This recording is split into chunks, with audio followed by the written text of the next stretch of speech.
Okay, what would you do if your family signed up for a migraine treatment or to quit smoking or even trauma therapy, and then they return to you with no memory of their past life or who you are? And everything is disposed by the government, so you can't prove it to sue them. So go ahead and grab your brew and join me today as we talk about MK Ultra. So in New York in 1953, a man fell to his death from the 11th floor. Then in Texas, 1954, a man with no shirt on, covered in scratches and blood, stumbled out of the bushes with no idea what he'd done or who to. Nearby was laying the body of a 3-year-old girl. But this man had no memory, didn't know who he was, did not have any recollection of anything he did to this little girl. Everybody kept saying he was claiming insanity, but come to find out he was actually part of the MK Ultra program.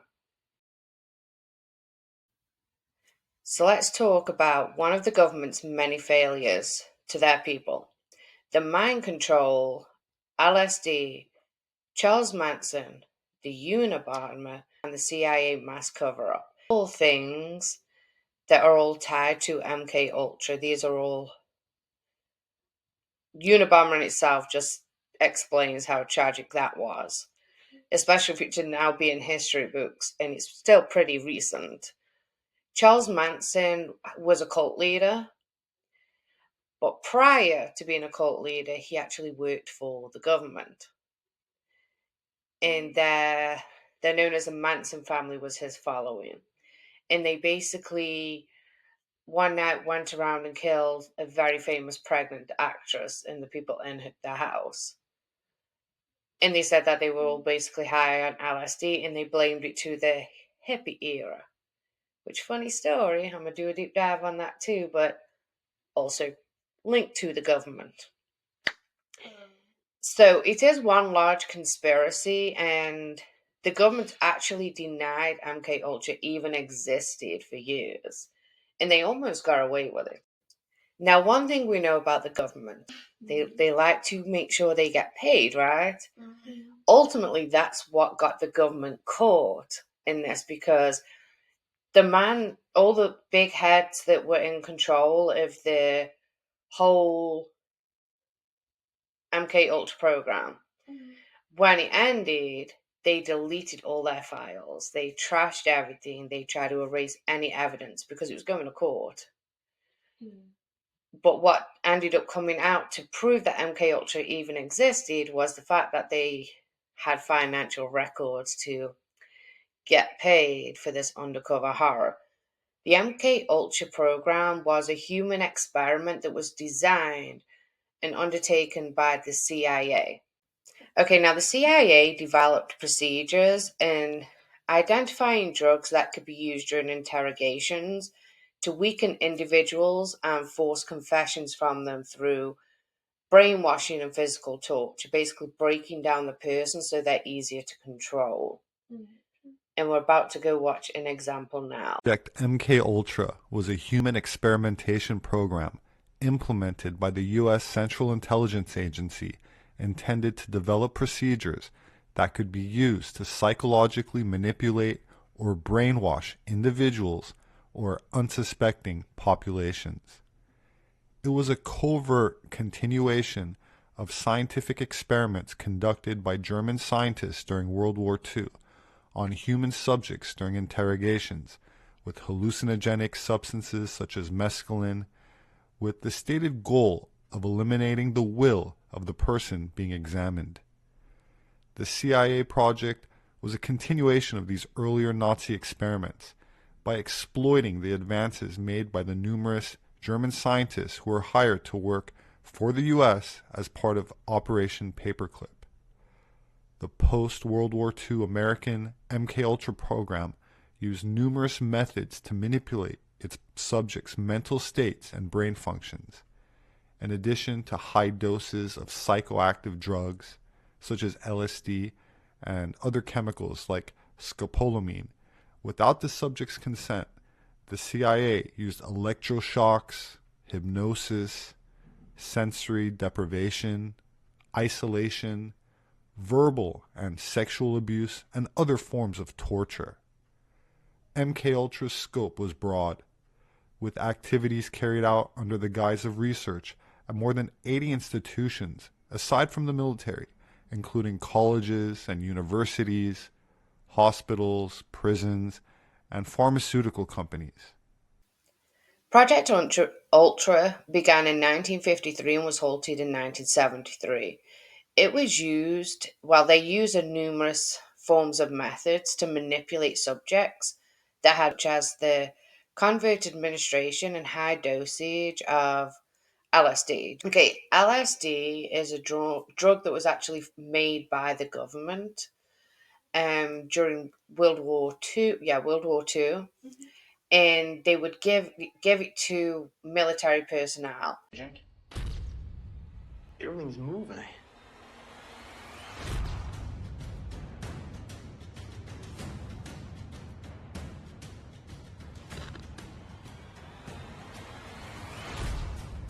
They had no idea what the drug was going to do to us. They just moved the monkey out of the way and put me in there behind him. They hammered it into us. You cannot tell anybody about what you saw or what you went through, including your family. This is Cold War, and that's when I was assigned. Cold War was at its height. The mission at Edgewood was to find a drug that would produce incapacitation to decrease the enemy's ability to perform without killing them. Where are you, David? You know where you are? Can you say anything, David? Ketchum didn't believe anyone got hurt. He went to his deathbed saying the same thing. Yep. That it was a lie. I have hallucinations almost every night. Feel it. You know, Reaper! And it's gone on since Edgewood. The excerpts you have seen were intended to demonstrate... I've got regrets about a number of things I've done that would not apply to the work I did at Edgewood. I thought I did a pretty good job with that.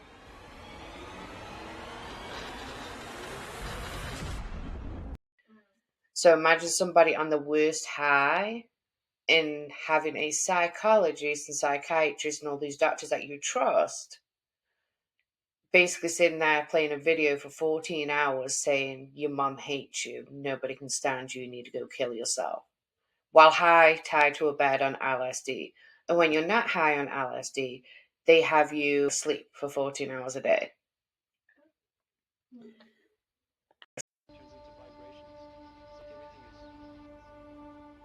I was given a glass of Kool-Aid, and so were the other children. This Kool-Aid was spiked with LSD. It was horrible. In the early days of the Cold War, the CIA ordered the creation of a secret program intended to find ways of mind control. They funded an army of psychiatric institutions across the United States and Canada to perform experiments on unsuspecting patients using psychedelic drugs, sensory deprivation, electroshock treatment, and more. The program was known by its codename, MKUltra.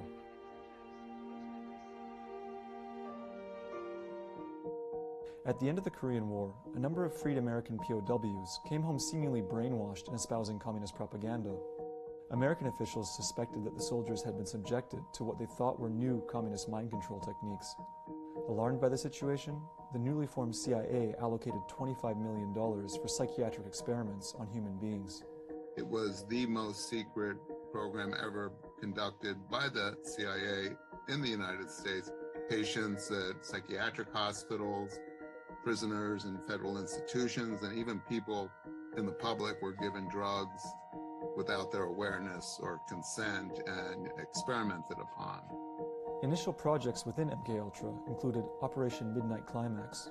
They established what were called safe houses, where prostitutes would lure men to these apartments, and then once the men were in the apartments, they were dosed with LSD, and then they were basically studied by CIA scientists, usually behind a two-way mirror.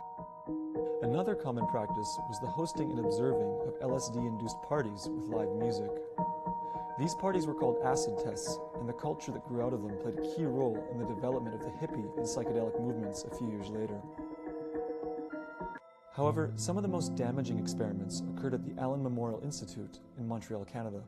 There, under the direction of infamous Scottish-American psychiatrist Dr. Ewan Cameron, unsuspecting patients, many of whom had common ailments such as postpartum depression, were experimented on with aggressive drug cocktails and extreme techniques. My father was a victim of Dr. Cameron. He was a 27-year-old, healthy skier, canoeer, very athletic, and he had asthma. They told him if he went to the Allen Memorial, they could cure his asthma. My father, Charles, was... Imagine going in for asthma and getting your brain washed. He had a trigeminal neuralgia, it's called, where there's a pain in the temple that radiates into the jaw that apparently is excruciatingly painful. They told him that it was psychosomatic, which it's not, but in those days, what did they know? So they sent him to a shrink.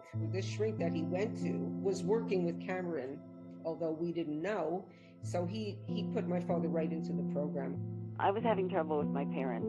My father and my stepmother decided to put me in the Allen Memorial Institute. They had no idea what went on in there. I was 16 when I was there. Dr. Cameron pursued a concept he called depatterning, which was meant to reduce patients to an infantile psychological state wherein doctors could take advantage of the person's cognitive vulnerability to attempt to rebuild their mind under the doctor's control. A popular method of choice to achieve this was called psychic driving. The day that my father was brought to the hospital, they immediately put him on insulin, to put him into like an insulin coma. They took clips from the interview with the shrink and put it on tape to run a loop under his pillow while he was put into this sleep treatment. He also was put in an insulin coma for 36 days with a recording beside him saying that your mother hates you over and over and over and over and over. That was beside my bed constantly, repeated 250,000 and 500,000 times. Another common method was the use of extreme Page-Russell electroshock therapy. Page-Russell shock treatment is approximately 40 to 75 times the strength of a normal shock treatment. So it's really designed to wipe out the memory. He received 54 high voltage shock treatments, followed by 54 grand mal seizures. After 27 days of this, they said that they were discouraged because he still had ties to his former life, in that he was asking to see his wife. They decided to give him more Page-Russell shock treatments and put him to sleep for another 30 days. When patients were released from the Allen Memorial, they and their families' lives would never be the same again. Well, there's a lot I could not remember after I got out of the Allen. When my family came, I was a zombie. I didn't even know who they were. He never came out the same. He had a blank look in his eye. He didn't know who we were. He didn't know we were his daughters. He lost his job. We went into poverty after he came out. He had said in his interview with the shrink that I was the apple of his eye. And after he came home, he started beating me not long after. In 1973, the MKUltra program was terminated, and some of the evidence of its activities was systematically erased. The whole thing was basically discovered because of a whistleblower named John Marks, who wrote the first book really about the program called The Search for the Manchurian Candidate. There were congressional hearings here in the United States in the mid-70s after it had been exposed. And during those hearings, the CIA finally admitted that this program existed. They admitted that it was probably not the right thing to do, but they feigned innocence. Despite the congressional hearings and marginal interest in the subject in popular culture, most MKUltra survivors suffered in silence, taking their trauma with them to the grave.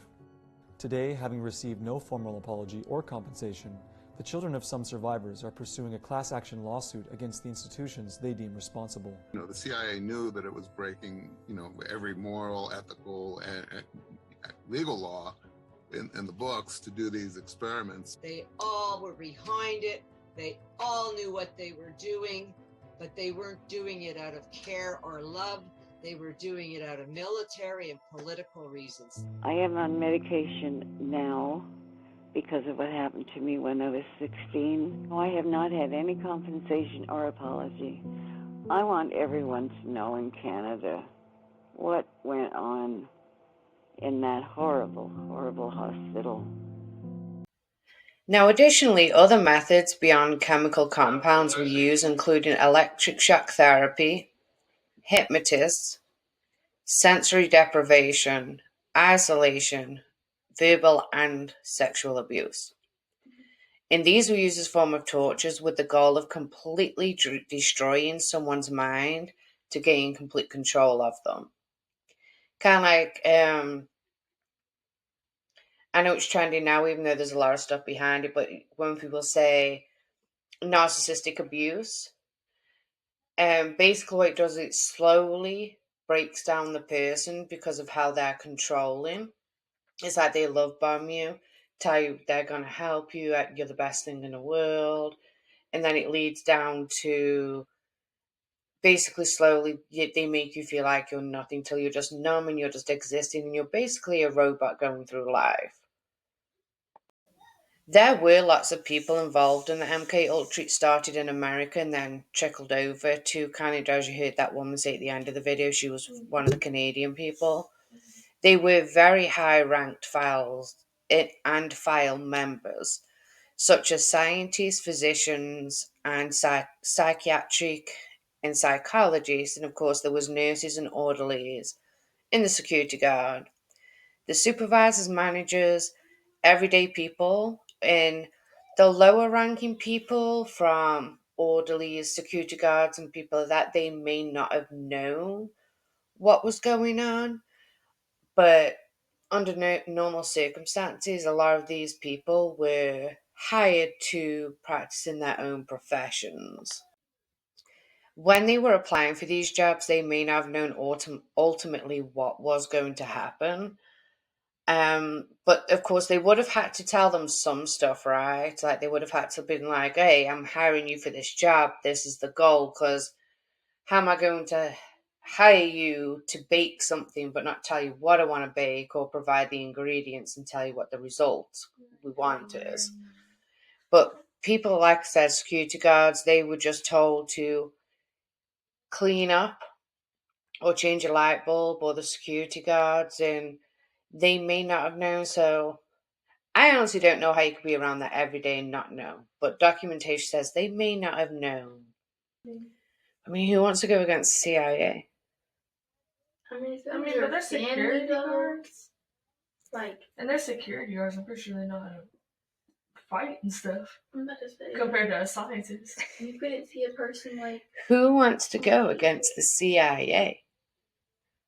They can change your social security number, make it look like you're a national threat, make you look like you were a terrorist and you're completely crazy. That's why you can't out somebody or make a threat. You have like hard evidence against the government. That's why it's been years, and it's taken the generation of people that do cold cases and podcasts such as this until everything could actually unravel and people put the pieces together that people try to sweep under the rug. Everything about the MK Ultra is questionable, but what we do know from the information that we had was they had to know a desired result. But what was that desired result, right? Go ahead and watch this next video. Not professing to tell you the complete story of these activities. We are professing to tell you the complete story that we know. Right. But these records that we've uncovered don't tell the story. They tell pieces of it.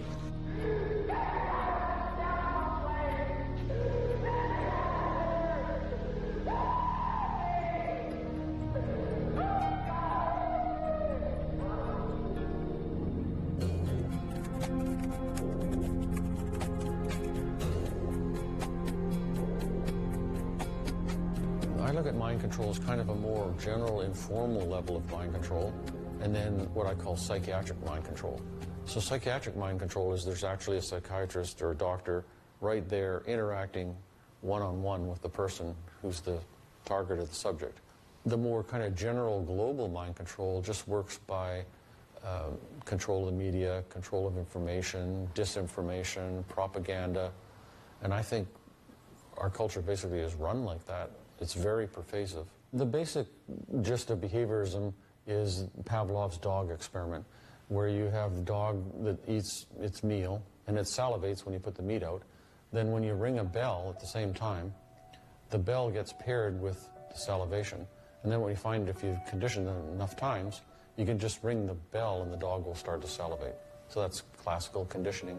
There's Skinner and This is a well-known psychology psychiatrist that a lot of college, university books use all of that man that was put in his own kind of box, use his studies as a basis of teaching.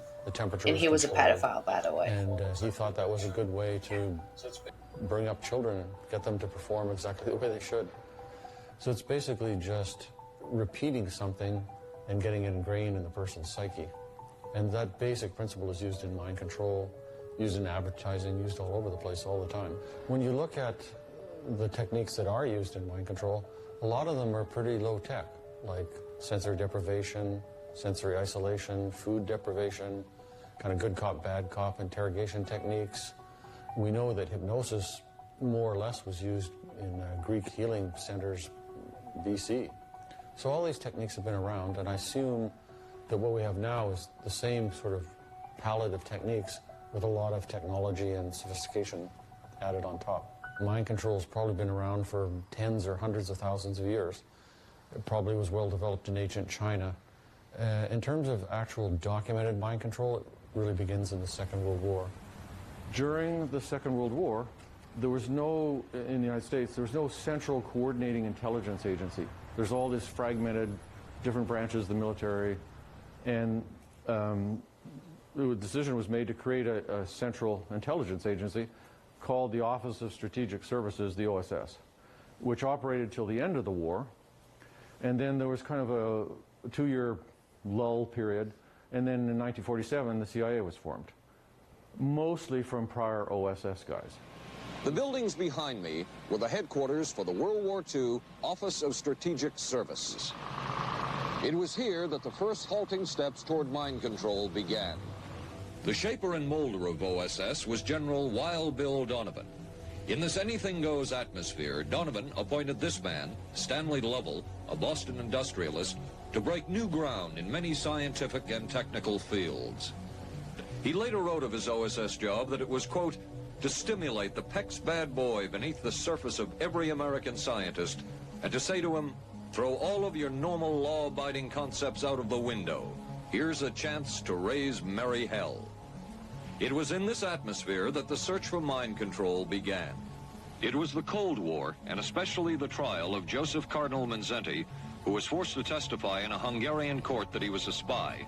And then later, the Korean War, with the coerced and mainly fraudulent confessions of American servicemen. My information took place on the... that would spark intense interest in intelligence circles about brainwashing. In this setting, you can get people to do most anything, do you see? Because you don't have to lay a hand on them. And by the time you get through and you go up before the judge, the fellow says, were you a spy? He says, yes, I was a spy. The Chinese never really had this kind of a state police system. They would get him in, and all this fellow does is ask you to write, rewrite, and talk to him about your whole life. Graduated from pilot training in 1949. While the purpose of the study was to find out about communist brainwashing techniques, CIA documents show that the agency was interested in developing mind control methods of its own to precondition and control Chinese living in this country to be sent back to their homeland as CIA agents. The documentation on G.H. Estabrooks, who was a contractor during the Second World War, proves that active mind control experimentation was already going on in the 1941 to 1945 time frame. The Office of Strategic Services, which is the precursor of the CIA, was studying different types of drugs, interrogation techniques, and G.H. Estabrooks was creating super spies, Manchurian candidates, using hypnosis and other techniques that were used operationally during the war. And the OSS then was shut down at the end of the war, and Most of the personnel then became the new CIA in 1947. And the CIA's programs begin in 1950 and run forward to 1973. And then after 1973, everything is classified. The man who would oversee the CIA's research into drugs and most of the agency's behavior programs is this man, Dr. Sidney Gottlieb, a chemist. He retired in 1973 and destroyed the records of this work. In sort of a valedictory letter, Dr. Gottlieb wrote that he and his colleagues had been able to maintain contact with the leading edge of developments in the field of biological and chemical control of human behavior. Dr. Gottlieb also testified before the Senate subcommittee, but from an anteroom where he could not be filmed. Qualifications would be the subject selected to produce the kind of behavior that you wish, the amount of time, the procedures that are utilized, and the motivations of the people who are designing, executing, and administering the procedures. You're asking whether an individual can be, under hypnosis, influenced, coerced, persuaded, shaped to perform an antisocial act, or a destructive act, or an act of violence. My answer would be yes. Yeah, none of these people knew what they were signing up for. Right. They, because you know how you see these ads all the time that are like drug trial, people need it, and they're like, we'll pay you $200, $300 a day. This is the kind of stuff that some of these people thought they were signing up for. Oh, right. Like, what's different? And then there's other people that thought they were getting like postpartum care from some of the best doctors in the world. Also got people that weren't even going to no doctor. They were getting They just got right. It's like, oh, I want to go see a prostitute and got drugged on the street. I feel like it's sad that you can go in there like having a mindset of like trying to get help and then coming out not knowing a thing. But it's also just crazy to me that there's like no type of evidence that you could put against them. Like right. No thing to be signed. It's scary, isn't it? Yeah, like it's like knowing that somebody could do this, and because people always say, why did nobody speak up? How do you know they just didn't go missing? So again, guys, go ahead and watch my episode next week of the Manson family and their government ties. Thank you for grabbing your brew with me this week, and I hope you enjoyed our guest stars. You know, Chloe, my daughter, and we have the lovely Trinity.